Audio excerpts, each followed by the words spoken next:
देखिए, पीटीआई को फ़र्क पड़े ना पड़े, लेकिन सलमान अकरम राजा जैसे शख्स का पाकिस्तानी सियासत से बददिल होना पाकिस्तान के लिए बुरा है। सलमान अकरम राजा इज़ अ जेम, उनकी कदर की जानी चाहिए। देखिए, ऐसे लोग नायाब हैं पाकिस्तान में। हम जो सियासत के नाम पर जो सियासतदानों की आलाइशें इकट्ठी की गई हैं, मैं माज़रत चाहता हूँ मैं इतना सख्त लफ्ज़ इस्तेमाल कर रहा हूँ, लेकिन ये इस कदर खुद गर्ज़ लोग हैं, ये सियासी आलाइशें हैं, ये गंध हैं।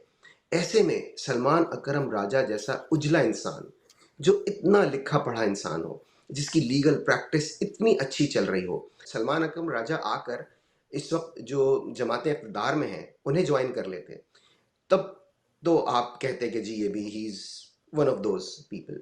आप उनका कैरेक्टर देखिए कि ऐसे हालात में जब पीटीआई से वाबस्ता लोग, जिन्होंने पीटीआई से फ़वायद उठाए, जिन्होंने पीटीआई के नाम पर सियासत चमकाई, जब वो उसे छोड़ कर जा रहे थे, ऐसे वक्त में उन्होंने आकर वो पीटीआई के साथ खड़े हो गए। और देखिए, मैं पीटीआई का कोई ज़ाहिर है किसी भी जमात का मैं नहीं हूँ, मैं तो एक सहाफ़ी हूँ, मैं तो जो चीज़ है उनको, लेकिन मेरे ख्याल में he is standing on the right side of the history.